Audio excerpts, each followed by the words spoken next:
Welcome to the Diary of Discovery, the podcast where we delve deep into the human experience of healing and transformation. I'm your host, Jacky Clarke, and each week we will sit down with inspiring individuals who have embarked on their own personal journeys of healing and self-discovery. From overcoming trauma to navigating life's challenges, our guests share their raw and honest stories, offering insights, wisdom, and hope to all who tune in. So grab your favorite cup of tea, find a cozy spot, and join us as we uncover the power of resilience, courage, and the pursuit of authenticity. This is the Diary of Discovery. Welcome back to the Diary of Discovery. It is another solo episode this week, and I really wanted to talk about boundaries today. And I guess this has all come from my own sort of understanding of boundaries and how it's changed over the time that I've been doing my healing journey.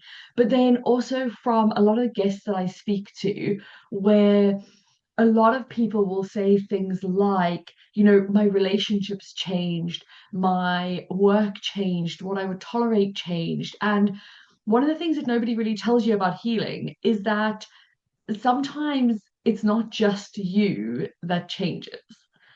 Sometimes it's your whole life, it's everything around you. And you might think, like, as you're going through your healing journey, why am I suddenly bothered by this thing that never used to bother me? Or why don't I want to do this thing anymore? Or why does this relationship feel different than it did before? Why am I becoming less available to other people and, maybe becoming a bit more selfish? And the answer genuinely, like, isn't that you're becoming more difficult or more selfish. It's just that you're becoming more aware of yourself and who you are and what you will tolerate. And the more that we heal, the more self-love that we create, the less that we're actually willing to tolerate from other people, because we've done the hard work. We've gone through this process of, healing ourselves and becoming the fullest version of ourselves. So when other people refuse to do that, we're less tolerant of other people not actually having that awareness of themselves. Now, when I actually think about boundaries, and I think a lot of people think about boundaries kind of in the wrong way. A lot of people think like a boundary is something that you're like stopping people from doing something, or, being really like hardcore. And actually, for me, I think that a boundary is much more the level that you set where you allow yourself to love yourself and to love the other person or the other thing at the same time. So it's the level where you can allow yourself to love yourself and to love the other thing or the other person at the same time.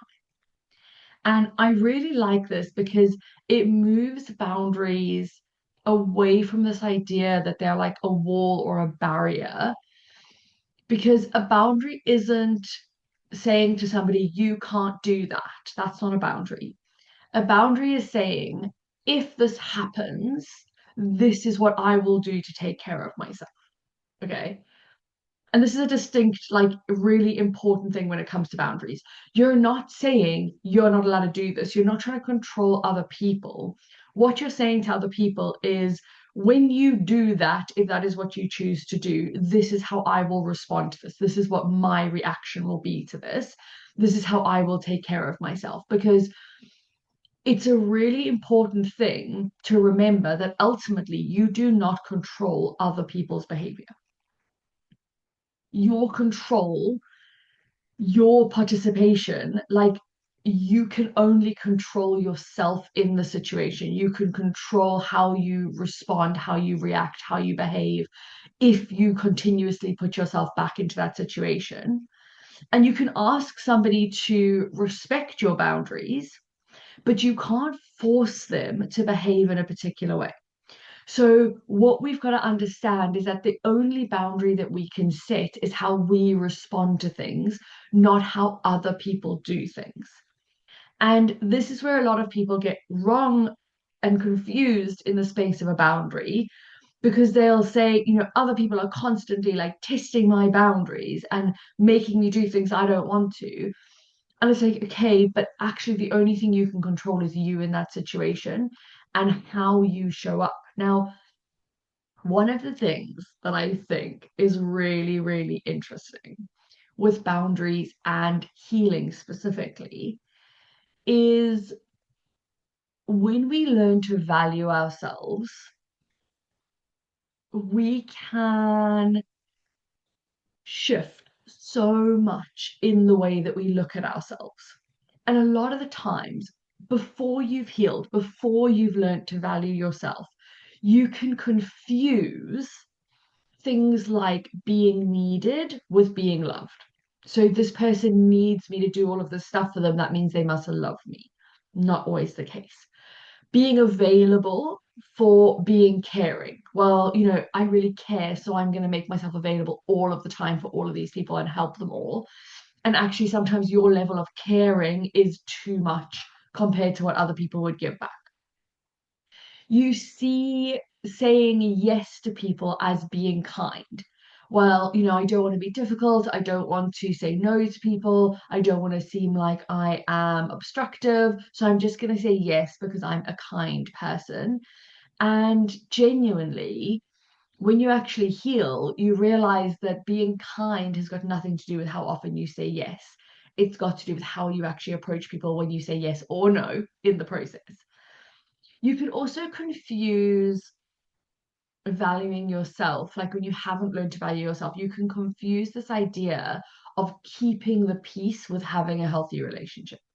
So, I don't want to rock the boat. I don't want to upset anybody. And this could be relationships with, love interests, with parents, with siblings, with friends. Like a healthy relationship is where you can have a conversation, where you can say, actually, this thing that you did upset me, and you can have that conversation. Keeping the peace doesn't mean that you have a healthy relationship. It means you've got a one-sided relationship. Another thing is also sacrificing ourselves in order to be a good person. So a lot of the time I'll have people say to me, I was doing everything for everyone else. I was putting everyone else before me. I was never putting myself first. I was burning myself out.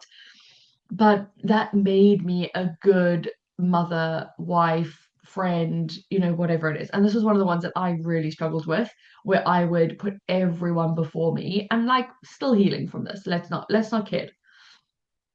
And also things like this idea of like being wanted with being worthy. So, like attaching your self worth to other people's reactions and responses to you. So, well, I'm only worth something if other people are showing me that evidence and saying, well, we need you to fix this, or we need you to take over this, or we need you to have this conversation, or we need you to do this thing. Being wanted doesn't mean an equal being worthy. Being worthy is something that you have inherently just because you are born, you are here, you are human. And for a lot of people, when they actually go through a healing journey, they start to realize that on a deeper level. And challenging those beliefs as you start to heal will start to shift the dynamic of how you look at things because you will start asking questions like, what do I actually want? Like, what do I actually want in this situation? Not what other people want. You'll start asking yourself, like, what do I actually have the capacity for? Do I actually have the capacity to run around and do all of these things and show up for all of these people and show up in this way without it impacting me in the long run? And then you'll also be able to ask yourself, like, am I doing this because I want to? Or am I doing this because I'm afraid of what will happen if I say no?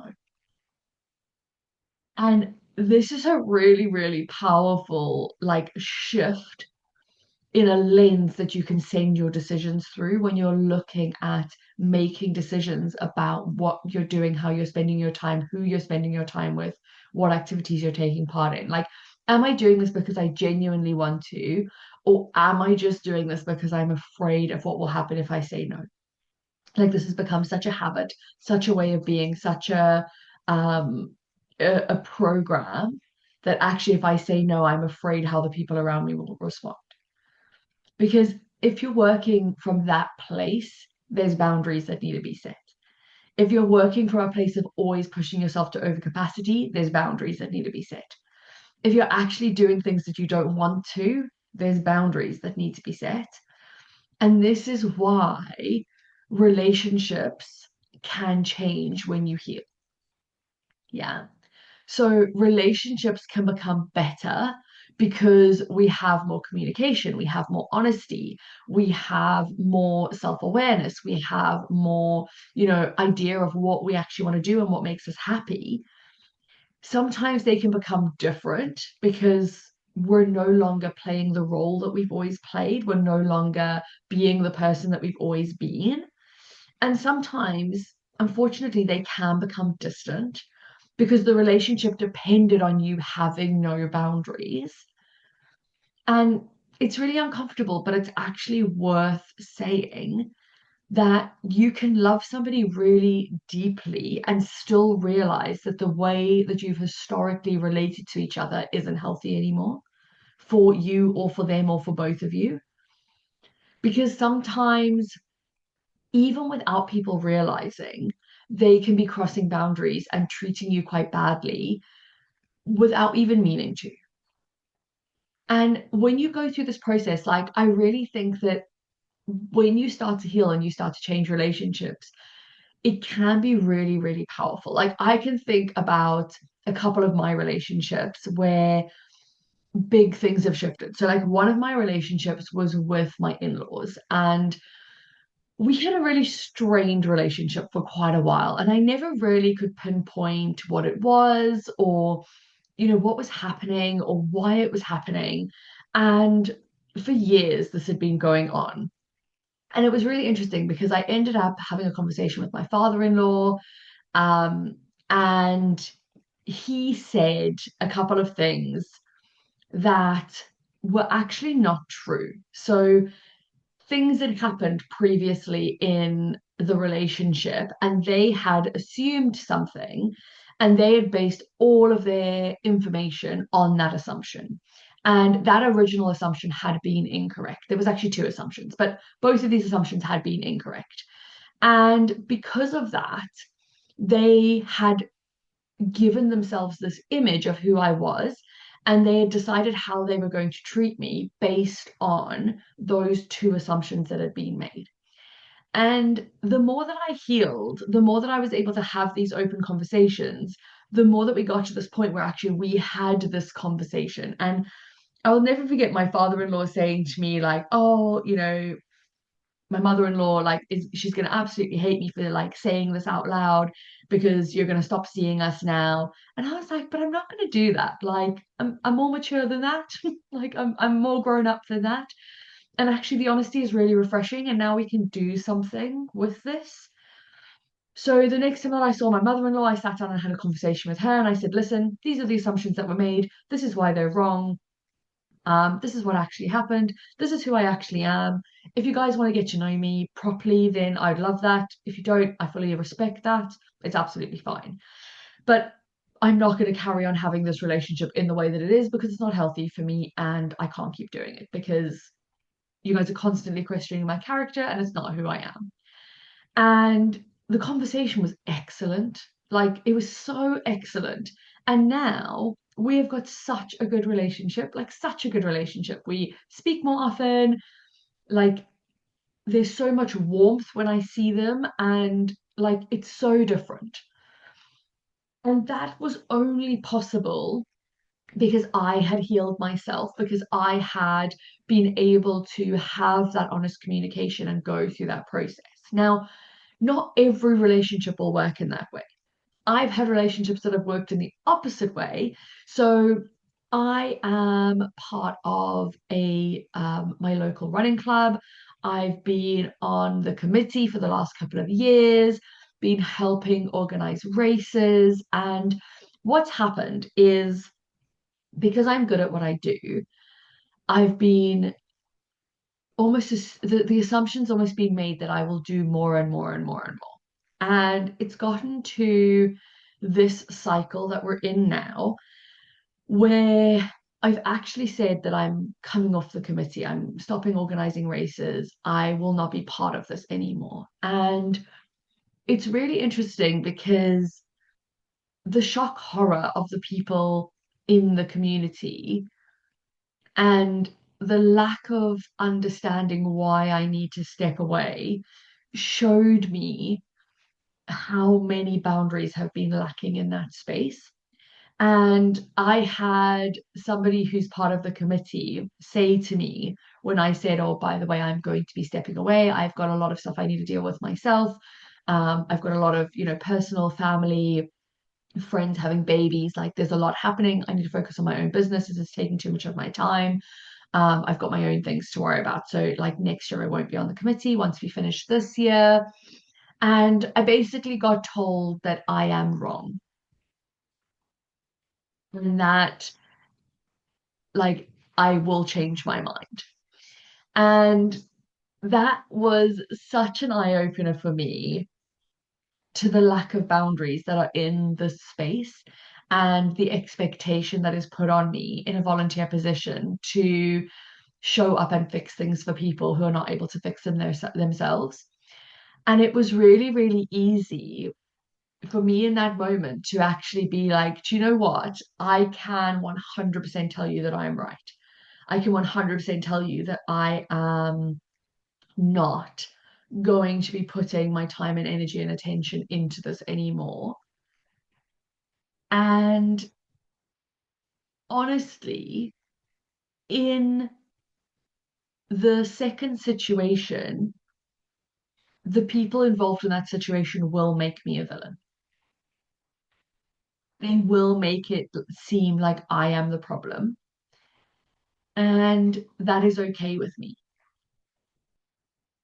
because I know that putting a boundary in place doesn't automatically make me a villain. I know that putting a boundary in place and changing a relationship doesn't automatically make me a bad person. And if other people are no longer able to abuse that relationship, they will, to make themselves feel better, make it seem like I am the problem. Because if I am not the problem, it means they are the problem and they are not healed enough to look at themselves. And that is okay. That is something that is, you've got to accept in this journey of healing. We've got to. And sometimes two people simply aren't able to meet each other in the same place anymore. I'm not able to be the person that they need me to be, and they're not able to be the people that I need them to be. But sometimes, obviously, this does work. If you look at my parent-in-laws, we had the conversation, we were able to meet each other where we are, and we were able to build that relationship from that point and change the dynamic quite dramatically. So when you think about this, like, this can be friendships, this can be families, this can be romantic relationships, work relationships, like even relationships in your own business, if you're running your own business, with how you interact with your clients and how you show up for people. Because boundaries aren't just about people, like, they're not just about people. They're always about where you are putting your time, your energy, and your attention. So actually asking yourself, like, what does this look like in how I'm spending my time, what work I'm doing, where my attention goes, what I'm focusing on, what I'm talking about with people. Like, I have had to have conversations with groups of friends and say, like, actually, this is a problem for me and we need to do something about it. And like sometimes that's taken really, really well and it's really accepted, and other times it's not. And again, that's okay. Like, I've got people that I've stopped hanging out with because all of the time and attention in that space was just around bad habits and speaking badly of people and dropping into low energy. And I was like, actually, I'm not available for this anymore. I'm not willing to deal with this anymore. I don't want this to be how I spend my time or what I am focusing on. So actually, I'm going to put a boundary in place and I'm going to change this relationship. And that is something that you are so allowed to do in this process. Now, what you've got to think about is one of the big things that will change your boundaries is your priorities changing. Okay. So when you heal, one of the big things that shifts is what you think is important to you. So maybe you used to prioritize like work and achievement and then money and being proactive and like helping everybody else and meeting everybody else's needs. And then gradually, as you start to heal, you start valuing your own peace, your own health, your own like relationships that are important to you. So maybe like spending time with your kids or your partner or, your parents or whoever those people are. You might then think like time is really important, having time, buying yourself back time, experiences, the way you spend your time, and actually yourself, like your own self love. And what happens when you shift your priorities is the things that become important shift. So if you are looking through life of the lens of work is the most important thing, you will prioritize that over everything else. If you're looking at the life through the lens of peace is the most important thing, you will build your life in that way. And this is where things can become incredibly uncomfortable because you start to identify differently. And where you've maybe been building around achievements or being useful to other people, sometimes you might even feel guilty for wanting something different.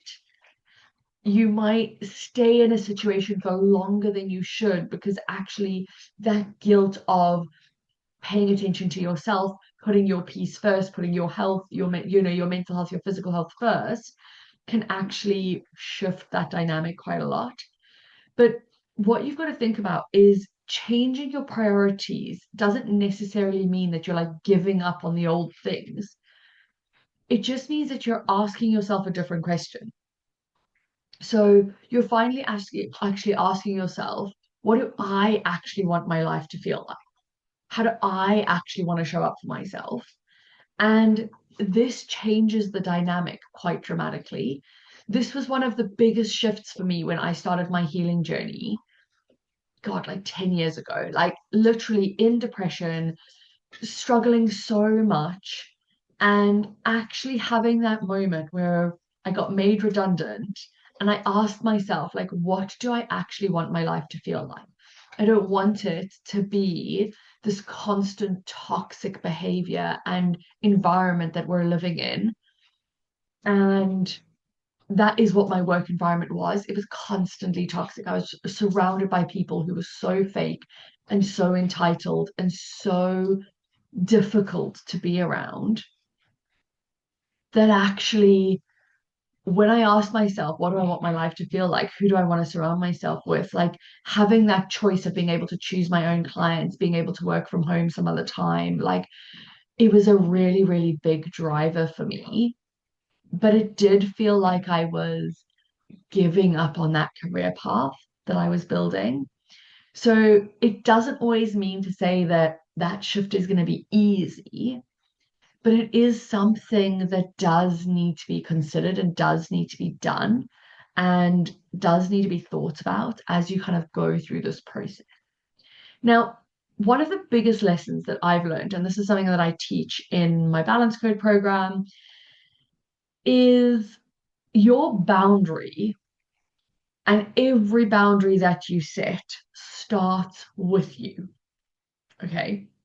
And I'd really like to like hammer this point home because boundary isn't really a boundary if you aren't prepared to uphold it. Okay. So, for instance, if I say to somebody, I won't have a conversation when you are shouting at me, that is not actually a boundary if you stay in the conversation every time they shout. Okay, so a boundary is if you start shouting, I will end the conversation and we can try again when we're both calm. And then you actually have to do that. When they shout, you put down the phone. When they shout, you walk away and close the door. This is where setting boundaries gets difficult. It's the actual action that you have to take off the back of in order for it to be an actual boundary. Okay. So when you're going through this, I want you to think about how you're setting your boundaries because other people might get upset and other people might accuse you of changing, of being difficult, of being selfish. But in reality, what is happening is that you are becoming harder to control. You are becoming harder to push around. You are becoming harder to, operate and force to do stuff. And that's where you have to resist the urge to abandon yourself in order to make somebody else comfortable. So if you've said that this is the boundary that I'm setting, then you have to be able to stick to that and actually show up in that way. And this can be about absolutely anything. So you might say, I will show up in this way if these particular circumstances are met. So, one of the big ones that I have with my clients is a lot of people who are experts in what they do will have people showing up saying, can I just quickly pick your brain? Can I just quickly ask you a question? Can I just quickly check something with you? And actually, a lot of my clients will end up spending hours in their week on those sorts of situations. And they're not billing, they're not getting clients, they're wasting time that they could be making money. And actually, one of the big things that I get a lot of people to do is put in place a simple thing that says, oh, actually, yeah, you can book in a 20-minute slot and it costs £40. You can book in an hour slot and it costs £120. Whatever it is, it doesn't matter what the amount is, it doesn't matter what the time slot is. It's whatever you feel comfortable with. But what you're doing is you're putting a first level of protection and boundary in to say, actually, I don't let people just pick my brain for free. I have spent years building my level of expertise and knowledge, and you are getting that by paying for that experience. And so many of my clients feel like they will upset people, people will think that they're being ridiculous. And then they start doing it and they start realize that people are willing to pay for their expertise. And people are like, yeah, absolutely, send me the link, let me book in and pay. And it shifts something in people because they're like, oh, actually, I could be paid for my expertise. If we don't have a boundary in place and people think that it's just normal for us to offer this out for free, they're not going to insist on paying for it. So we've got to be able to put a boundary in place. And this is something that can happen in all of our relationships. We can say to people, like I had this with my group of friends. My group of friends are notoriously bad for being on time. And I would sometimes get to places where we'd all agreed to be and be there for like an hour by myself. And I got to the point where I said to my group of friends, like, I will wait for 15 minutes, and if nobody is there, I will be leaving because I will not sit by myself and feel like I've abandoned myself and been abandoned by other people because that is not good for my mental health. And all of my friends in that circumstance apologized profusely. They said they didn't realize how it made me feel. They didn't realize that they were like that bad at it. Like life just happened, and actually, all of them shifted, and that doesn't happen anymore. And that is really a big thing for me. But for them, they didn't even realize that it was happening in the first place. So me putting the boundary in place, like at first it felt really awkward, and I was like, oh my gosh, everyone's gonna think that I'm being like such a bitch, and like they're gonna just think that I'm being so difficult.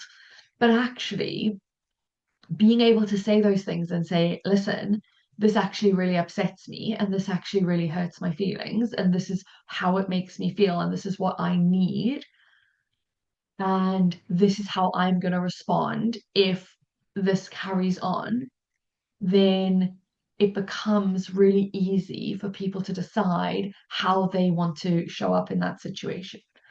So, this is something that is really important. Now, we always love to do practicalities on the podcast. We love to give you really practical things that you can do. And I want to do this with boundaries as well, because I think having something that's really accessible rather than like this huge like framework that you have to follow is really important. So the first thing that I want to tell you to do is start noticing your resentment.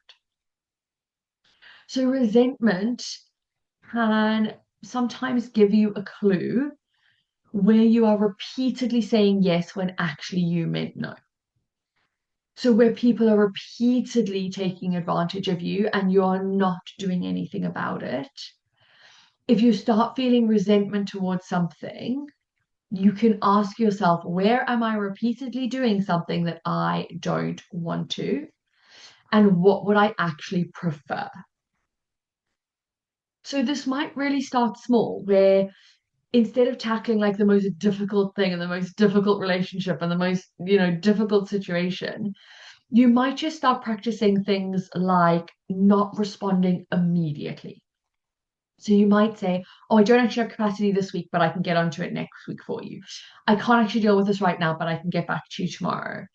Or you might start saying things like, I don't actually have the capacity for that right now, but potentially if you give me more notice in the future, I could build it in. You could also go straight into things like, I'd rather not. I'd rather not do that. And that could be the whole answer. You could say things like, actually, that doesn't work for me. So this is what I could do instead, or you could pick it up yourself. You could say things like, I need some time to think about that. You could also just say, I'm not available. And that could be the whole conversation.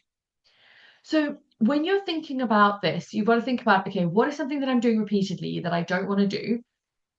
And then what would I actually prefer to do? So if I take like the race organizing as an example, sometimes this doesn't happen immediately. So I have said I will be part of this year and this race. The race happens, as I'm recording, the race happens this weekend. There have been times over the last month where I have felt a lot of resentment to the things that I am doing, to the things that I'm being asked to do, to the things that I'm having to pick up. But actually, I will show up and I will do those things consciously knowing that at the end of this cycle, I will not be doing them again, but also consciously knowing that I am not the type of person to part way through a commitment, just stop the commitment and say, actually, this no longer works for me. I've already made the commitment. I've said I'm going to do it. I am going to do it. I'm going to do it well. But I am going to very explicitly make clear that I will not be doing it again. And that is the boundary for me. It's not that I'm now suddenly going to start throwing spanners in the work and making life difficult for people. It is that the next time round, I will not put myself back in this situation. So I will absolutely not be available for another iteration of this. Now, this is something that you can look at. Now, one of the things that did happen last year is I was asked to be part of a race team, and I could see that the capacity that they needed me in was not going to work with my business, with the time of year, etc. So I said to them, I can be part of the race team if it is a paid position. And it needs to cover my bare monthly expenses because I'm not going to be able to do much other work during that time. And that was something that they said yes to, and I was very grateful. And we went on this year in the same way. And I will still be doing that contract for a race that's going to happen in January. But some things have shifted where other people have stepped up the team, and I've been just the assumption's been made that I will just pick up the slack. And because of that, I look at the situation and I go, interesting. I now know that I will not even take on a paid contract again because there comes with too much responsibility that I'm not willing to do. So this is where sometimes we're in the moment, we've committed to the thing shifts. We make the decision that we're still going to stay in that situation, knowing that we're going to set the boundary from the next iteration. That's absolutely fine. A boundary doesn't have to be something that you instantly put in place.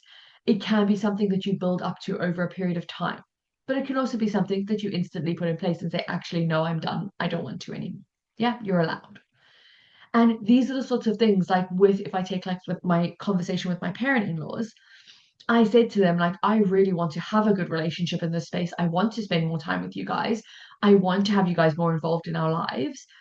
But actually, in the way that this is and in the way that I am treated, we will not be doing that. And we will get to the point where my husband will come and see you guys without me, and I will not be part of this relationship. And I can guarantee you, if he has to come without me, he will come less because most of the time we go, I am the person driving that, not him. So that is going to impact the relationship that you guys have.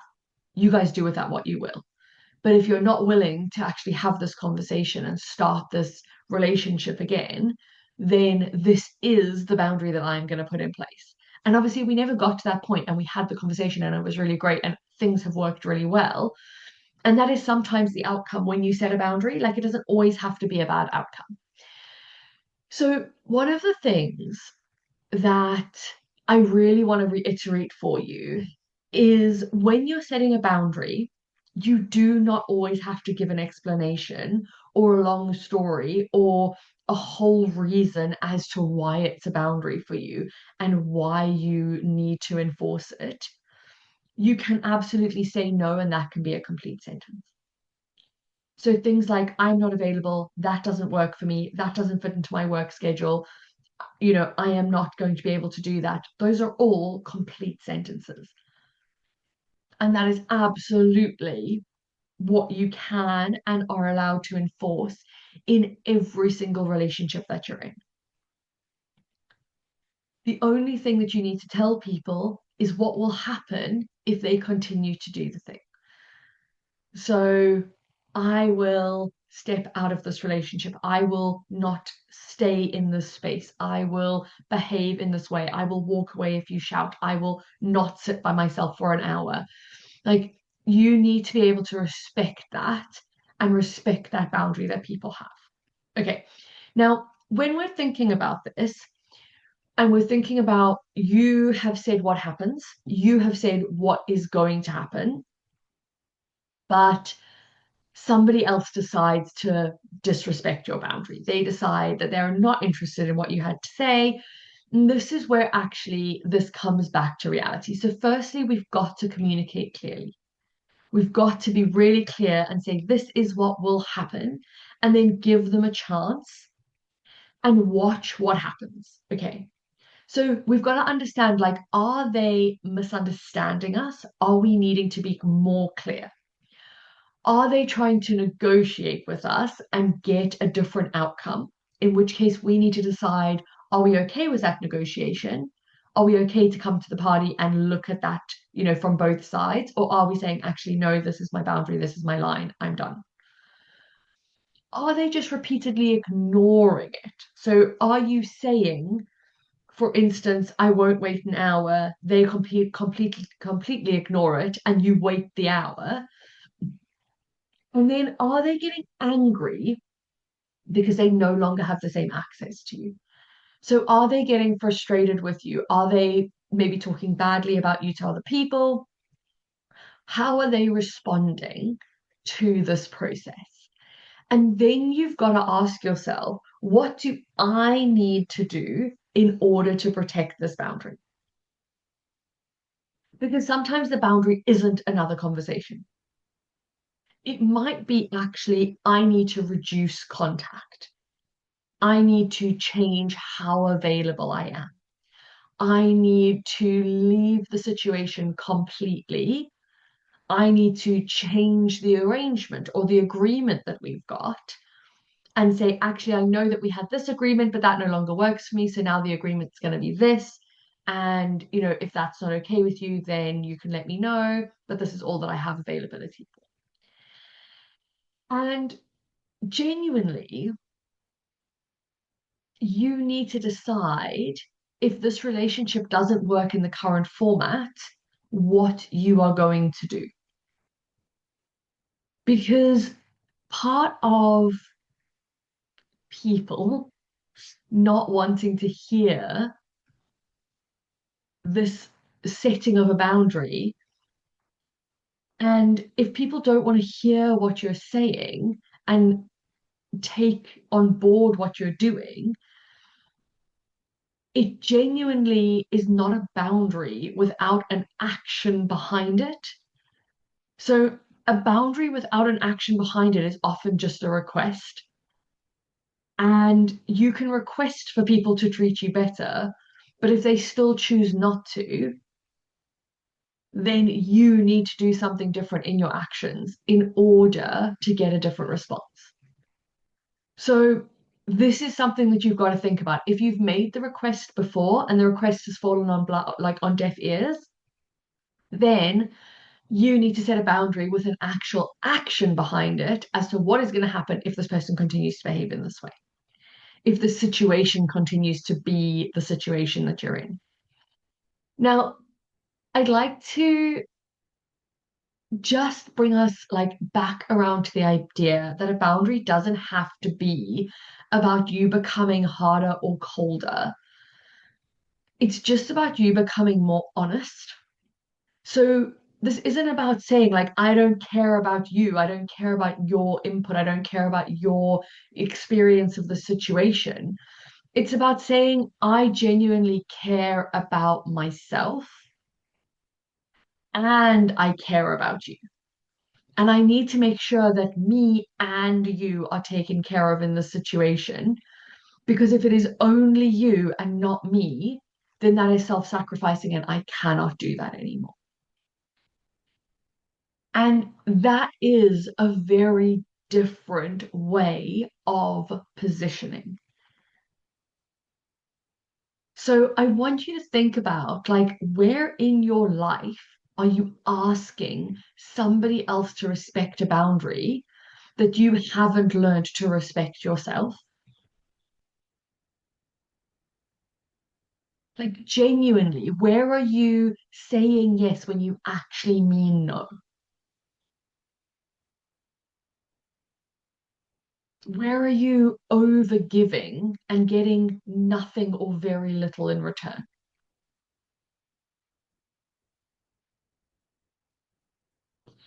Where are you abandoning yourself to avoid somebody else's disappointment?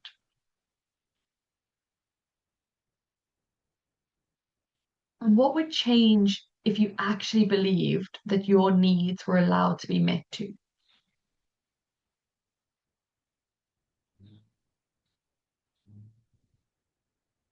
Because genuinely, like, this isn't about a boundary. This isn't about a clinical thing that you're putting in place and saying this has to be done in this way. This is about where you're asking yourself, like, where am I actually leaving myself behind? Because honestly, this is deeper. Like, boundaries are a vehicle to the life that you want to live. And the real thing that you're trying to do here is learn not to abandon yourself in order to keep other people happy.